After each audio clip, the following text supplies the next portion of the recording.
সম্মানিত সদস্যকে বরণ করবেন।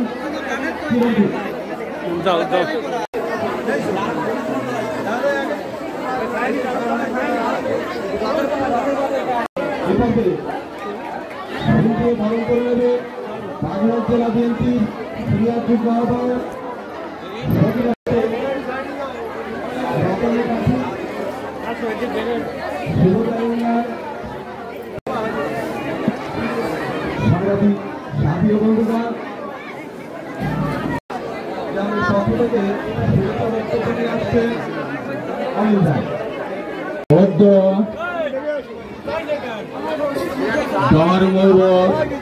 শ্রী শ্রী জগন্নাথ দেবের যদি সেই জায়গাটা ভরাট করা হয় তাহলে এই জগন্নাথ দেবের মন্দিরে যে মেলা বাগেছে তারা বহুবার আশ্বাস দিচ্ছে, কিন্তু কোনো রকম সে আমাদের আশ্বাস পূরণ করে নাই।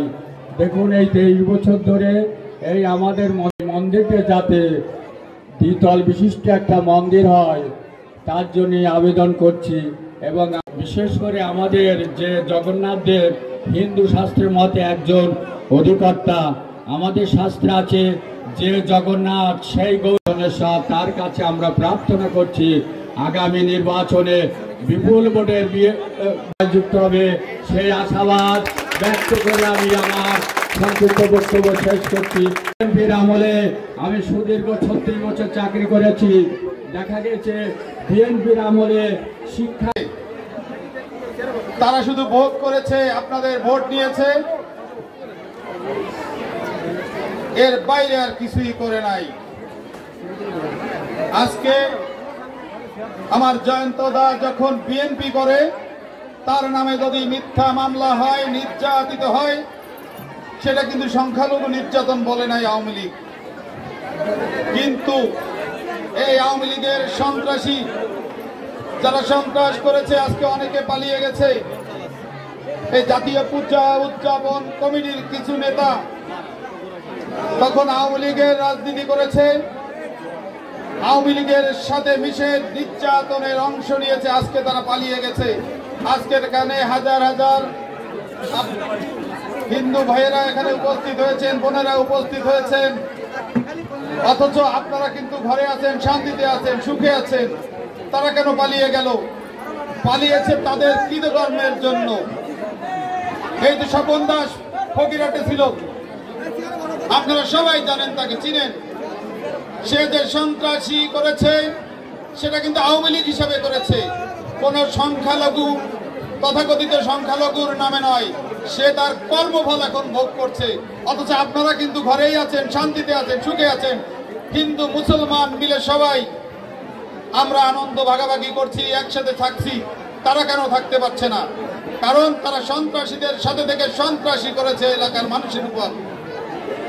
আজকে আপনাদের সে কথাটি বুঝতে হবে। আজকে আপনারা হিন্দু সম্প্রদায়ের যারা আছেন, শহীদ রাষ্ট্রপতি জিয়াউর রহমান যে মতবাদ আমাদের কাছে শিখিয়ে গেছে, দেশি বিদেশি ষড়যন্ত্রের ভরে তাকে হত্যা করা হয়েছে, কিন্তু তার প্রতিষ্ঠিত দল এবং তার মতবাদ কিন্তু রয়ে গেছে। তিনি বলেছেন হিন্দু মুসলমান বৌদ্ধ খ্রিস্টান যারাই আছে সবাই বাংলাদেশি, আমরা সবাই বাংলাদেশি জাতীয়তাবাদে বিশ্বাস করি। এই বিশ্বাস আছে বলেই বিএনপি আজও টিকে আছে। এই বিএনপিকে ধ্বংসের জন্য এখনো কর্মকাণ্ড নাই, তা যা করে নাই। আজকে আপনারা জানেন খালেদা জিয়াকে বছরের পর বছর কারাগারে বিনা চিকিৎসায় রেখেছিল, হত্যা করার ষড়যন্ত্র করেছে। রাখে আল্লাহ মারেকে, মারার ক্ষমতা কিন্তু কেন নাই। আজকে তিনি শ্মশান মানে দেশে আছেন, আর শেখ হাসিনা পালিয়ে গেছে। যারা তার দলের লোক ছিল, দলের জন্য খালেদা জিয়া দেশে রয়েছে, দলের নেতাকর্মীদের জন্য রয়েছেন, আর শেখ হাসিনা দলের নেতাকর্মীদের ফেলে আপনাদের ফেলে পালিয়ে গেছে। এটা হলো খালেদা জিয়া এবং শেখ হাসিনার পার্থক্য। আজকে এলাকাবাসী সবাইকে বুঝতে হবে যে যে পরাজিত শক্তি দেশ থেকে পালিয়ে গেছে আপনাদের ফেলে, তাদেরকে আপনাদের ঘৃণা জানাতে হবে, ধিক্কার জানাতে হবে। আপনাদের যারা ফেলে পালিয়ে গেল, এই পলাতকরা এই দেশে বিচার হবে, এই দেশে তাদের আর কোনো স্থান হবে না। কারণ যে পরিমাণ ছাত্র জনতাকে হত্যা করেছে তার বিচার আন্তর্জাতিক আদালতে শুরু হয়েছে, ইতিমধ্যে চার্জশিটও দাখিল হয়েছে। এই বিচারের মাধ্যমে তাদের কঠোর ব্যবস্থা নেওয়া হচ্ছে। আমরা যারা এই বাগেরহাটের বাসিন্দা, আমরা এখানে হিন্দু মুসলমান সবাই কিন্তু একসাথে বসবাস করি। গুটি কয়েক সন্ত্রাসী বিভিন্ন জায়গায় সন্ত্রাস করেছে, আজকে তারা দেশ ছাড়া, তারাও কিন্তু পালিয়ে গেছে। আমরা যারা সাধারণ মানুষের সাথে থাকি, আমরা এলাকায় আছি। এই এলাকায় আমরা শান্তিপূর্ণভাবে বসবাস করছি। আপনাদের যারা এখানে আছেন, আপনাদেরকেও বুঝতে হবে, আগামী জাতীয় সংসদ নির্বাচনে বিএনপির নমিনেশন যাকে দেওয়া হবে, সেই নমিনেশনে আপনারা কাজ করবেন, একযোগে কাজ করবেন। এবং এই যে মন্দিরের কথা বলেছেন, 17 বছর আওয়ামী লীগ এদেশে ভোগ করেছে, লুটপাট করেছে, তাদের সম্পদ বেড়েছে, হাজার হাজার গুণ বেড়েছে। শেখ হাসিনা নিজে বলেছে তার পিয়ন 400 কোটি টাকার মালিক, হেলিকপ্টার ছাড়া চলে না। আত্মসন্ত্রাসী আর লুটেরার দরকার নাই, শেখ হাসিনা নিজেই তো সাক্ষী দিয়েছে তার পিয়ন 400 কোটি টাকার মালিক। আজকে খালেদা জিয়ার নামে আমি জেলে খেটেছি, খালেদা জিয়ার সাথে কি আমরা 2 কোটি টাকা চুরি করেছি? আরে টাকা 2 কোটি টাকা, 14 কোটি টাকা হয়েছে ব্যাংকে, চুরি হলো কিভাবে? অথচ আমরা জেল খেটেছি। আমি 7 বছর সশ্রম কারাদণ্ড ভোগ করে জেল থেকে বেরিয়েছি। এখন হাইকোর্ট বলেছে আমরা নির্দোষ, সুপ্রিম কোর্ট বলেছে আমরা নির্দোষ। আমার এই জীবন 7 বছর, আমার যৌবনের এই 7 বছর কে ফিরিয়ে দিবে?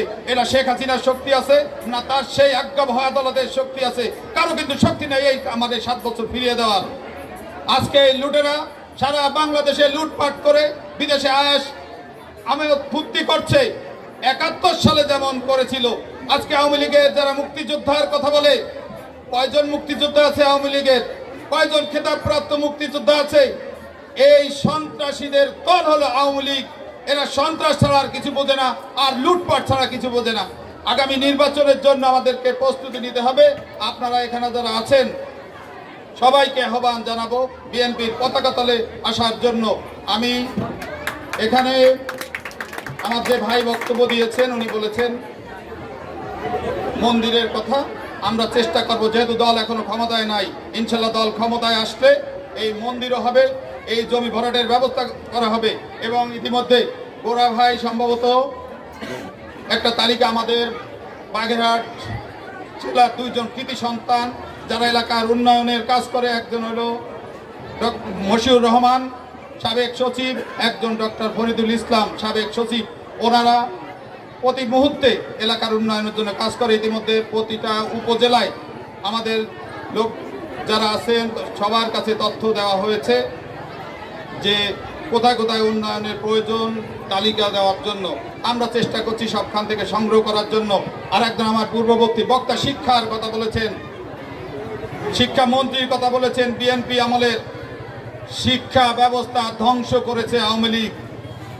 কারণ কি? ওনারা নেশা ধরিয়ে দিয়েছে। ওনাদের পলিসি ছিল উন্নয়নে বাস আর পরীক্ষা দিলে পাস।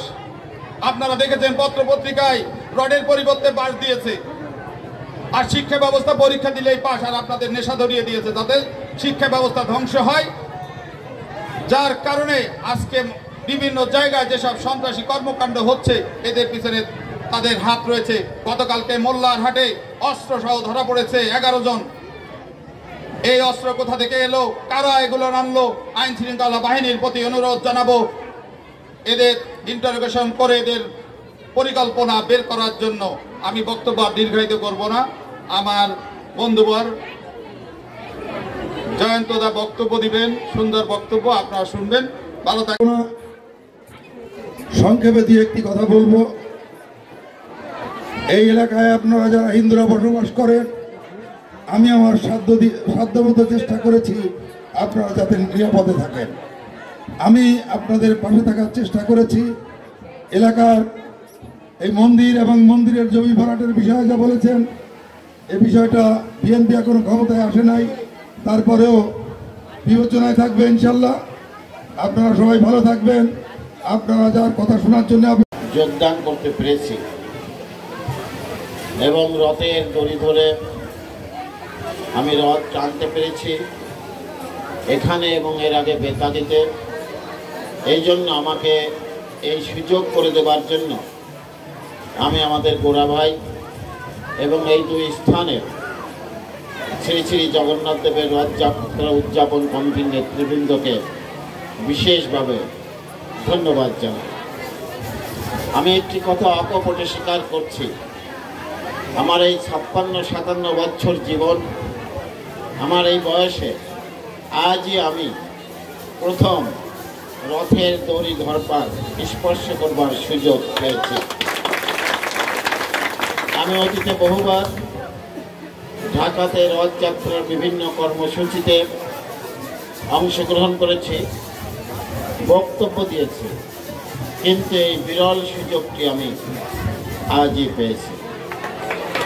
আমি পাশাপাশি এই বাগেরহাট জেলার ফকিরহাট উপজেলার সনাতন ধর্মাবলম্বী ভাইদের বোনদের বিশেষভাবে ধন্যবাদ জ্ঞাপন করছি এই জন্য যে তারা সনাতন ধর্মের যে সমস্ত আচার অনুষ্ঠান এবং ঐতিহ্য রয়েছে তার মধ্যে অন্যতম প্রধান হচ্ছে রথযাত্রার এই উৎসব বা অনুষ্ঠান বা ধর্মীয় অনুষ্ঠান। রথযাত্রার মধ্য দিয়ে যেমন দুষ্টের দমন এবং শিষ্টের পালন হয়েছিল, তেমনি রথযাত্রার মধ্য দিয়ে ভগবান শ্রীকৃষ্ণ, তার ভাই বলরাম এবং বোন সুভদ্রা তারা দ্বারকা নগরীতে যে আনন্দ ভ্রমণে বেরিয়েছিলেন, সেই আনন্দ উৎসবের একটি পর্ব আমাদের জন্য তখন সেই দাপর যুগে রচিত হয়েছিল। তা আমি মনে করি যে আমাদের ধর্মীয় অনুষ্ঠানগুলির মধ্যে জন্মাষ্টমী, যেটা আমরা পালন করে থাকি ভগবান শ্রীকৃষ্ণের জন্মতিথি, তার পাশাপাশি এই রথযাত্রা অন্যতম ধর্মীয় অনুষ্ঠান এবং উৎসব। আমরা দেখেছি এই বাংলাদেশ হাজার বছরের সাম্প্রদায়িক সম্প্রীতির দেশ। পাশাপাশি এটাও ঠিক কখনো কখনো বিশেষ করে রাজনৈতিক কারণে এমন কিছু ঘটনার জন্ম দিয়েছে যেগুলি আমাদের সাম্প্রদায়িক সম্প্রীতির জন্য শুধু বাংলাদেশ নয়, আমাদের এই উপমহাদেশে কিছু কিছু কলঙ্কিত দিন রচিত হয়েছে, যা আমাদের জন্য অত্যন্ত লজ্জার বিষয়। আমরা ইতিহাসের দিকে তাকালে দেখতে পাই 1947 সালে যখন আমাদের এই দেশ তখন ভারতের অন্তর্ভুক্ত ছিল, ধর্মের ভিত্তিতে ভাগ করা হলো। আমরা দেখলাম অত্যন্ত দুঃখজনক হলেও সত্য, ভারতে যারা মুসলমান ছিলেন তারা পাকিস্তানে চলে আসলেন অত্যন্ত নিদারুণ কষ্টের মধ্য দিয়ে, আর পাকিস্তানে যারা হিন্দু সম্প্রদায়ের মানুষ ছিলেন তারা অত্যন্ত নিদারুণ কষ্টের মধ্য দিয়ে তারা ভারতে চলে গেলেন। অর্থাৎ বিভক্ত ভারতের মুসলমানরা এবং বিভক্ত পাকিস্তানের হিন্দুরা সবাই কিন্তু ত্যাগ স্বীকার করলেন, কষ্ট স্বীকার করলেন এবং অবর্ণনীয় জীবন যাপন করলেন। আমরা 1971 সালে দেখলাম যখন আমাদের স্বাধীনতা যুদ্ধ শুরু হলো, তখন পাক হানাদার বাহিনী প্রথমে বাংলাদেশের সংখ্যালঘু সম্প্রদায়ের উপর হামলা করলো এবং তার পরপরই আমাদের বাংলাদেশের মুক্তিকামী মুসলমান সম্প্রদায়েরও হত্যা করতে শুরু করলো। অর্থাৎ যখনই কোনো রাজনৈতিক ঘটনা ঘটেছে তখনই কিন্তু আমরা দেখেছি এই সাম্প্রদায়িকতা একটি বিষ বাষ্পে রূপ লাভ করেছে। এটি আমরা চাই না, এটি আমরা দেখতে চাই না, এটি শত শত বছর ধরে আর চলতে পারে না। তাই আমাদের নেতা তারেক রহমান বলেছেন যে ধর্ম যার যার রাষ্ট্র সবার, ধর্ম যার যার, নিরাপত্তা পাবার অধিকার সবার। আমাদের নেত্রী, প্রিয় নেত্রী বেগম খালেদা জিয়া 7 বছর বন্দী থাকার পরেও আমরা দেখেছি 5ই আগস্টের পরে, 2024 সালের 5ই আগস্টের পরে উনি প্রকাশ্য জনসভায় ভাষণ দিয়ে বলেছেন যে আজ হিংসা নয়, বিদ্বেষ নয়, প্রতিশোধ নয়, আমরা সবাই বাংলাদেশি, আমরা সবাই মিলেমিশে দেশে থাকবো এবং এ দেশকে আমরা গড়ে তুলতে চাই। আমরা রাজনৈতিক কারণে যে রাজনৈতিক দলটি 15 বছর 8 মাস বাংলাদেশের রাষ্ট্রীয় ক্ষমতায় থেকে বিভিন্ন অপকর্ম করেছে, সেই অপকর্মের সাথে জড়িত যারা, অবশ্যই তারা বিচারের মুখোমুখি হবে এবং তাদের বিচার হবে। কিন্তু তার অর্থ এই নয় একজনের অপকর্মকে পুঁজি করে আর একজন নির্দোষ মানুষকে আমরা হয়রানি করব, এটা অবশ্যই আমাদের লক্ষ্য হতে পারে না। আমি পাশাপাশি আরেকটি কথা অকপটে স্বীকার করতে চাই, বাংলাদেশ জাতীয়তাবাদী দল একটি অসাম্প্রদায়িক রাজনৈতিক দল। বিভিন্ন সময়ে আমরা দেখেছি হয়তোবা আমাদের দেশে বা আমাদের সমাজে একটি কথা, একটি ধারণা বা ভুল ধারণা প্রচলিত আছে যে বিএনপি মনে হয় হিন্দু, বৌদ্ধ এবং খ্রিস্টান সম্প্রদায়ের জন্য কোনো কল্যাণকামী দল নয়, এমন ধারণা দেয়া হয়েছে। আমি আজ বলতে চাই এই ধারণাটি সঠিক নয়। বিএনপি বাংলাদেশের প্রতিটি নাগরিকের অধিকারে বিশ্বাস করে। বিএনপি বাংলাদেশের ধর্ম বর্ণ নির্বিশেষে প্রত্যেকটি নাগরিকের সমান অধিকারে বিশ্বাস করে। বিএনপি মনে করে বাংলাদেশের ধর্মের কারণে বা বর্ণের কারণে কোনো মানুষ যদি নিষ্পেষিত হয়, কোনো মানুষ যদি অধিকার বঞ্চিত হয়, তাহলে এইভাবে কিন্তু একটি দেশের উন্নয়ন সম্ভব নয়। একটি দেশকে যদি প্রকৃতই উন্নতির শিখরে নিতে হয়, একটি দেশকে যদি অর্থনৈতিকভাবে স্বাবলম্বী করতে হয়, একটি দেশের স্বাধীনতা এবং সার্বভৌমত্ব যদি নিরঙ্কুশ করতে হয়, তাহলে সেই দেশের সকল নাগরিককে আস্থায় আনতে হবে। সকল নাগরিকের বিশ্বাস এবং আস্থা আমাদেরকে অর্জন করতে হবে। আমরা যেমন আপনাদের সকলের জন্য কাজ করতে চাই, তেমনিভাবে আমরা আপনাদের সহযোগিতাও অবশ্যই কামনা করি বা সহযোগিতা লাভ করতে চাই। অতীতে কি হয়েছে, কে কি বলেছে, আসুন আমরা সেগুলি ভুলে যাই। আসুন সেগুলি ভুলে যাই। অতীতে আপনারা কোন দলকে ভোট দিয়েছেন বা কোন দলের নেতাকে আপনারা বেশি সমাদর করেছে, আমরা সেটা মনে রাখতে চাই না। আমরা একটি কথাই মনে রাখতে চাই, কেউ যদি না থাকে, এই চেয়ারে যদি আমি না থাকি, এই চেয়ার কিন্তু খালি পড়ে থাকবে না। এই চেয়ারে কিন্তু আর একজন এসেই বসবে। যেমন আমরা সত্য যুগ দেখেছি, আমরা ত্রেতা দেখেছি, আমরা দাপর দেখেছি, আমরা এখন ওনার দীর্ঘায়ু কামনা করছি। উনি যেন আমাদের প্রতি একটু মন্দির উনি যেন একটু সংস্কার করে দেয়, তার জন্য এই নববাসীর পক্ষ থেকে ঘোষণা করছি, বাংলাদেশ জিন্দাবাদ।